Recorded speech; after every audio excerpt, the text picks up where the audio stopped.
Hello everyone. Previous class के अंतर्गत हमने डिस्कस किया था कि बहुविकलांगता क्या है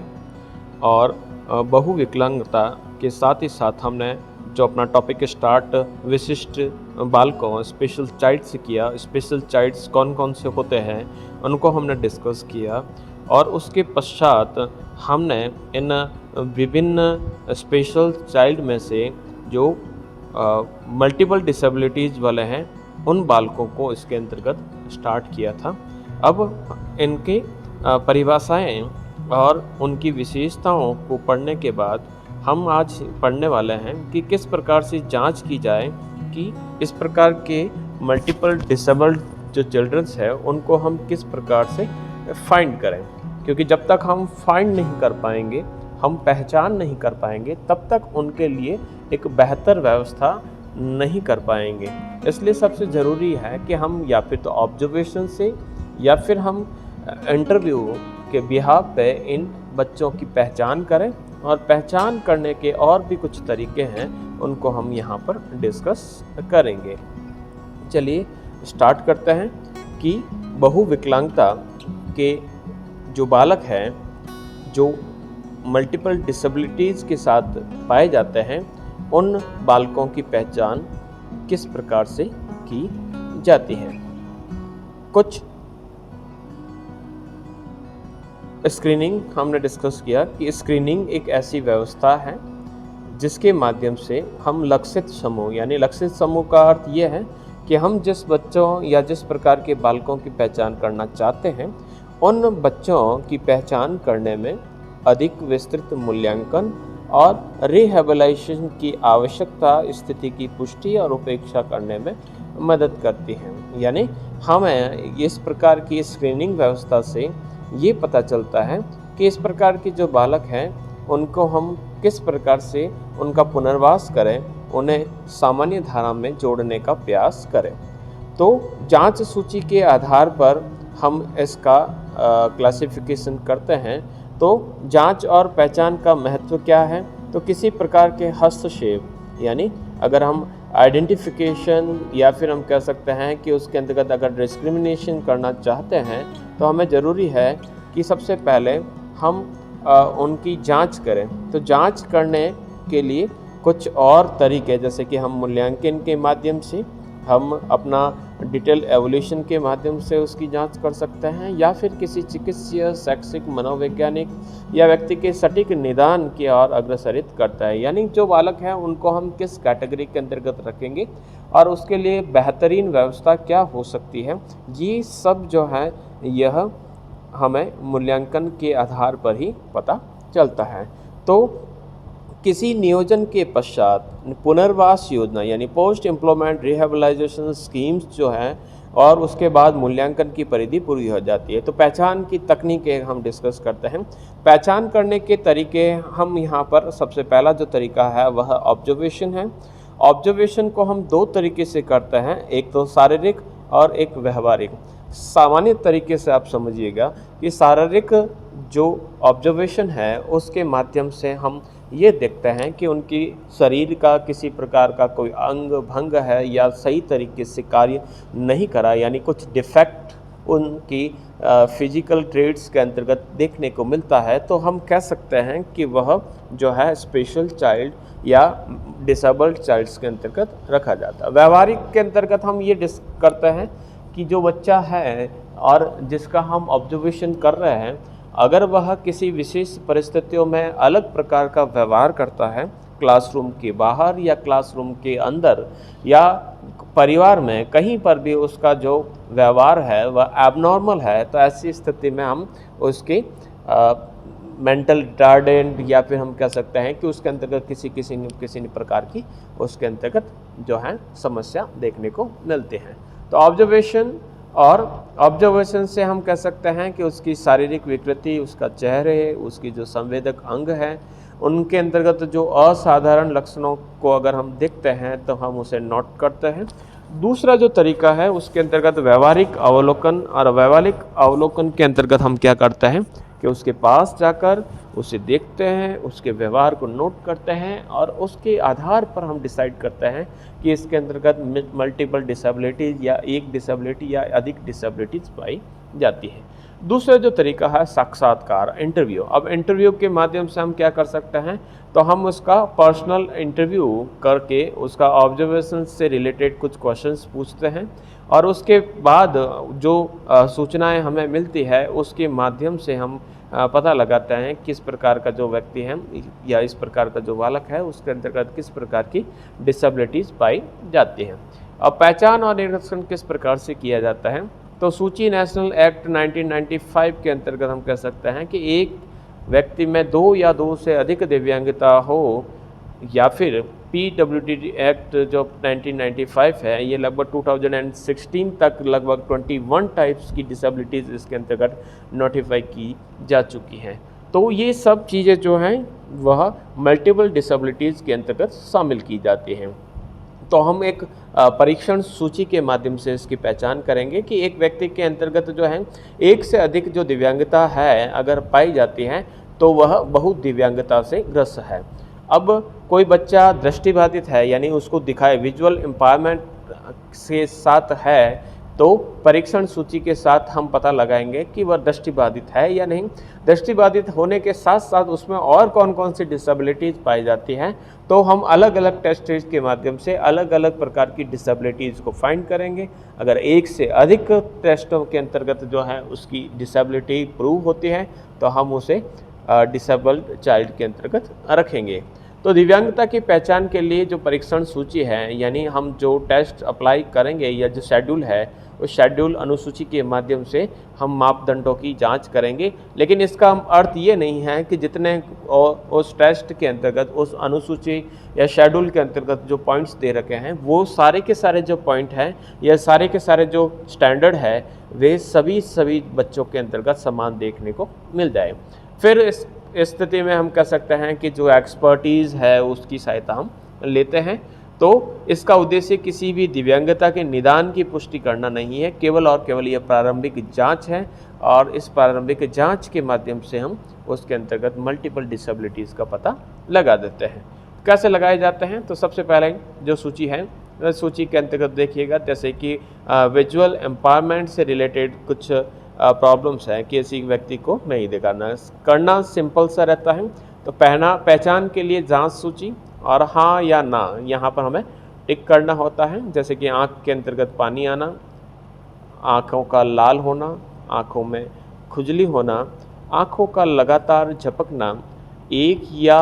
दोनों आँखों में भैंगापन यानी उसको तिरछा दिखाई देना, लोगों या चीज़ों से टकराना यानी चलते समय वो बार बार कई चीज़ों से टकरा रहा है, एक वस्तु को देखने के लिए एक आंख बंद करते समय सिर को झुकाना यानी वो देखते समय अपने सिर को झुकाता है या फिर अपनी एक आंख को बंद करता है, निकट दूरी से सूक्ष्म कार्यों को एक अवधि तक करने के बाद सिर दर्द की शिकायत यानी ऐसा कोई कार्य जिसके अंतर्गत काफ़ी नज़दीक से जैसे कि पढ़ाई कर रहा है या किसी प्रकार से सिलाई का कार्य है या फिर कोई कार्य जो काफ़ी नज़दीक से किया जाता है उस समय उसका सिर दुखता है, या फिर ब्लैक बोर्ड से कॉपी करने में साथियों से लगातार मदद मांगना, इट मीन्स यहाँ पर जितने ज़्यादा हाँ आएंगे वो इंडिकेट करेगा कि उस बालक के अंतर्गत जो है विजुअल एम्पावरमेंट या फिर दृष्टिबाधिता दोष मिलता है। इसी प्रकार से श्रवण दिव्यांगता यानी हियरिंग एम्पावरमेंट से रिलेटेड जो है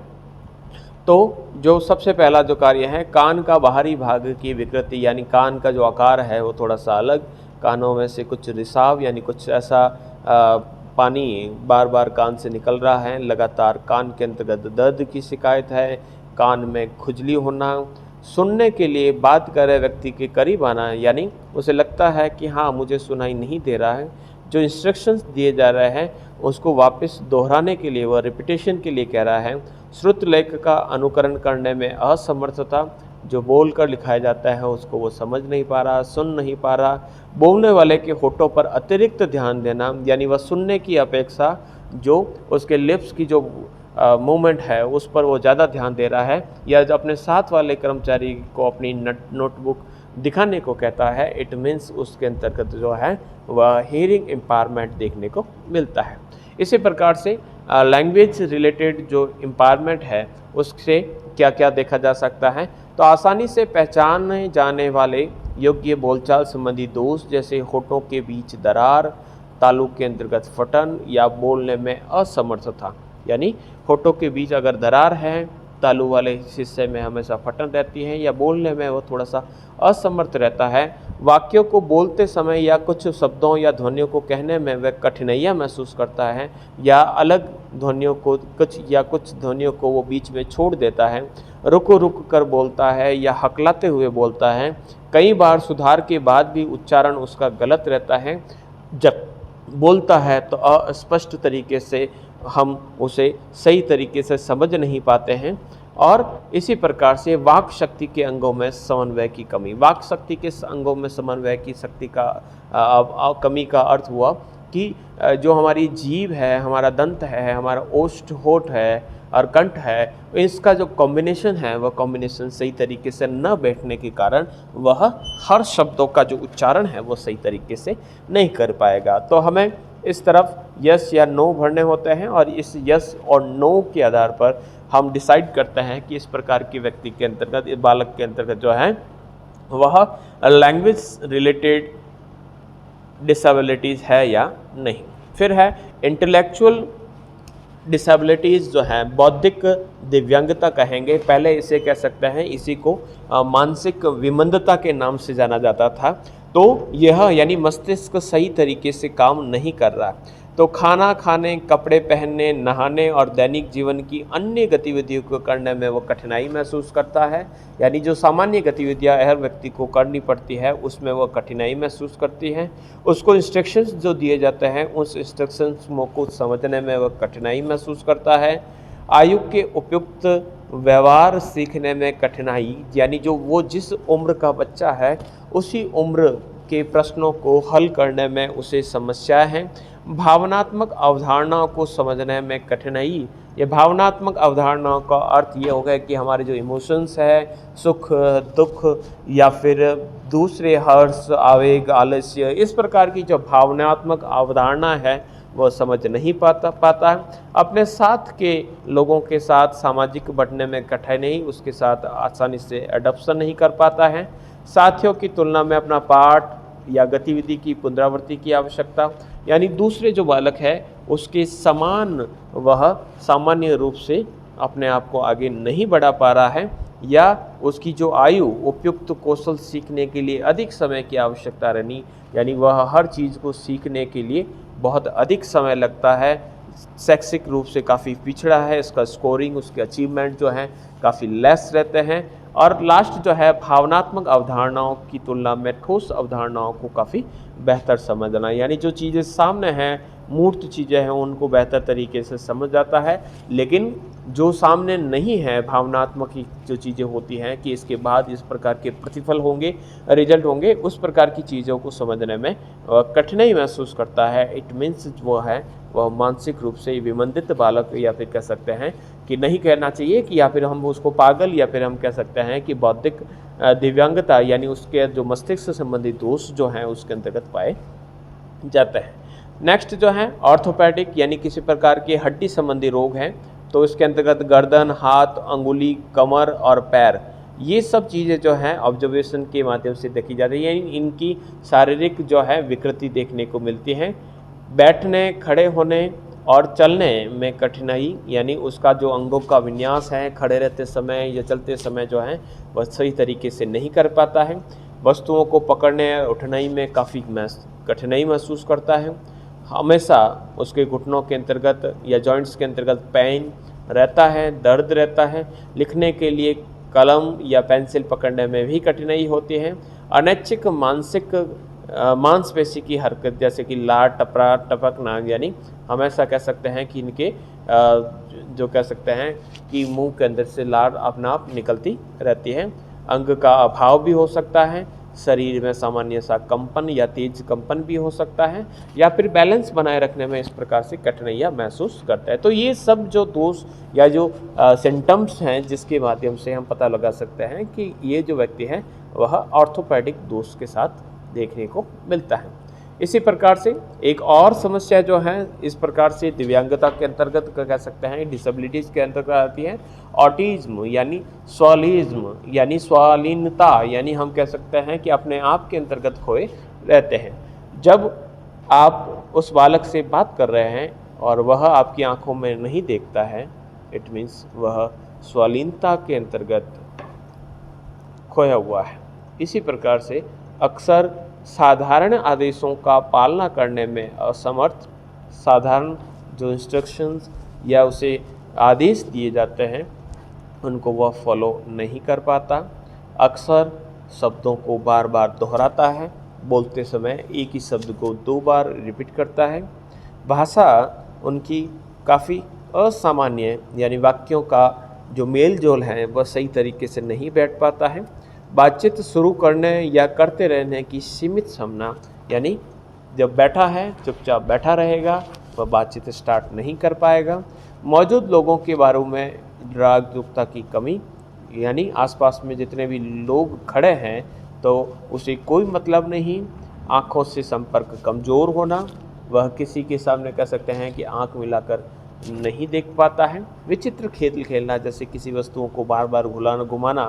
खिलौना या बर्तनों का ढेर लगाना भी स्वालीनता के अंतर्गत माना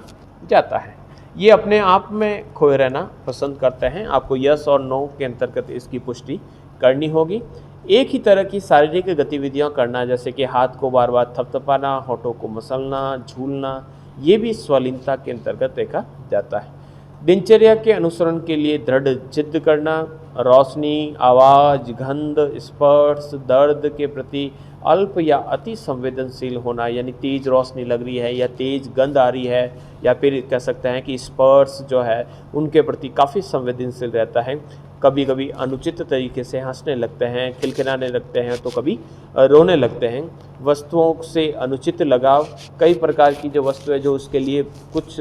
हेल्पफुल है या नहीं, लेकिन फिर भी वह उस वस्तुओं के साथ जुड़ा रहता है, इट मीन्स उसके अंतर्गत स्वालीनता है। इसी प्रकार से लास्ट है संख्या, तिथि, फ़ोन नंबर, नाम के लिए असाधारण स्मरण शक्ति, यानी संख्याएं याद रहती हैं इन्हें, तिथि, फ़ोन नंबर, नाम, ये सब पूछ लीजिए, ये सब उसको याद रहते हैं। तो इस प्रकार की जो विशेषताएं होती है यहाँ पर स्वालीनता के अंतर्गत देखी जाती है। तो इस प्रकार से एक से अधिक डिसेबिलिटीज़ जो है देखने को मिलती है। इसी प्रकार से 7 नंबर की जो डिसेबिलिटीज़ है वह सीखने की यानी लर्निंग डिसेबिलिटीज़ जो है किस प्रकार से पाई जाती हैं, तो किसी प्रकार की एक्टिविटी का आयोजन करने में काफ़ी कठिनाई महसूस करता है, जो इंडेक्स है उस इंडेक्स को याद नहीं रख पाते हैं, आसानी से अपनी बात से विचलित हो जाते हैं, एक ही कक्षा में एक ही स्थान पर नहीं बैठ पाते हैं, लिखते समय शब्दों के क्रम को बदलना, यानी जो क्रम है शब्दों का वह उलट पुलट करते रहते हैं,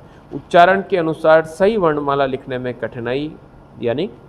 वर्णमाला सही तरीके से नहीं लिख पाते हैं, खुद से एक शब्द में किसी अक्षर को जोड़ना, अपनी मर्जी से ही किसी शब्द में अनावश्यक शब्दों को जोड़ लेते हैं, बाएं से दाएं के बीच अंतर करने में उलझन, यानी इस प्रकार के जो बालक दाएं बाएं में नहीं समझ पाते हैं, और जो मौखिक निर्देश इंस्ट्रक्शन जो दिए जाते हैं उसको याद करने में वह असमर्थ होता है। तो इस प्रकार से ये सारी डिसेबिलिटी पाई जाती है। इसके अलावा भी कुछ डिसेबिलिटीज़ हैं कि क्षणिक व्यवहार, यानी हाथ में जो भी कार्य किए बिना एक से अधिक का दूसरे कार्य को करना, एक काम पूरा नहीं हुआ और दूसरा काम करने लग गए, आसानी से विचलित हो जाता है, कई प्रकार से अपनी किसी वस्तु या काम पर ध्यान केंद्रित नहीं कर पाते हैं, किसी खेल को खेल जारी नहीं रख पाता, यानी कुछ समय बाद खेलते खेलते एकदम रुक जाएंगे, किसी खेल को जारी नहीं रख पाएंगे, किसी काम को व्यवस्थित करने में कठिनाई, कक्षा में ज़ोर ज़ोर से बोलना, समूह और खेलों में अपनी बारी का इंतज़ार नहीं करना, उसका नंबर नहीं आया फिर भी कर सकते हैं कि बीच में कूद पड़ता है और कहेगा कि मैं खेलूँगा, अत्यधिक दौड़ना, चीज़ों पर चढ़ना, यानी सामने कोई भी पेड़ है या फिर कोई पत्थर वगैरह रखे हैं तो उसके अंतर्गत चढ़ने का, कक्षा में एक ही स्थान पर नहीं बैठना, यानी काफ़ी चंचल रहना, और नींद के दौरान अत्यधिक गतिविधि करना, यानी वह नींद के अंदर भी कह सकते हैं कि एक्टिविटी में ग्रस्त रहता है। तो इस प्रकार की जो समस्याएं हैं उसके अंदर हम कह सकते हैं कि नो डाउट जो है वह चुनौतियाँ हैं। फिर है मिर्गी से ग्रसित, मृत्यु से गए यानी बच्चा बेहोश हो जाता है, कठोर और नीला पड़ जाता है, अंगों में झटके लगते रहते हैं, सांस लेने में उसे कठिनाई होती है, मुंह से लार गिर रही है, कभी कभी अपनी गतिविधि को बाधित करने के साथ साथ कुछ सेकंड के लिए वह अपना होश खो जाता है। तो ये सारी की सारी समस्याएं मिर्गी से रिलेटेड हैं। और क्या वह मांसपेशी टोन में नुकसान यानी पूरा शरीर ढीला दिखाई देता है फिर उसके बाद गिर जाता है, या बेहोशी की अन्य स्थितियाँ देखी गई हैं। तो ये सारी की सारी जो है वो मिर्गी से संबंधित चीज़ें पाई जाती है। तो इस प्रकार से ये जो सारी की सारी जो डिसेबिलिटीज़ है वह, यानी यहाँ पर हम इन टेस्ट के माध्यम से किसी बालक पर अगर ये 2 से अधिक टेस्ट अप्लाई करने के बाद अगर हमें पता चलता है कि उसके अंतर्गत 2 से अधिक डिसेबिलिटीज़ हैं, तो इस प्रकार के बालकों को हम मल्टीपल डिसेबिलिटीज़ के अंतर्गत रखेंगे। अब बात करते हैं कि इसके लिए क्या उपाय किए जा सकते हैं। तो मल्टीपल डिसेबल जो चिल्ड्रंस है उसके अंतर्गत कह सकते हैं कि no doubt special teachers, special curriculum और स्पेशल एक्टिविटी की इनको आवश्यकता होती है। तो सामान्य बालकों के साथ इसको इस प्रकार के बालकों को शिक्षा दी जा सकती है, लेकिन मल्टीपल डिसेबिलिटीज़ के साथ बच्चा है तो विशेष शिक्षकों के ध्यान में रखते हुए हम इस प्रकार के बालकों को भी समावेशी शिक्षा का जो हकदार है वह बना सकते हैं। तो इस प्रकार से आपका ये मल्टीपल डिसेबिलिटीज़ यानी बहुल विकलांगता का कॉन्सेप्ट पूरी तरीके से समाप्त होता है। धन्यवाद।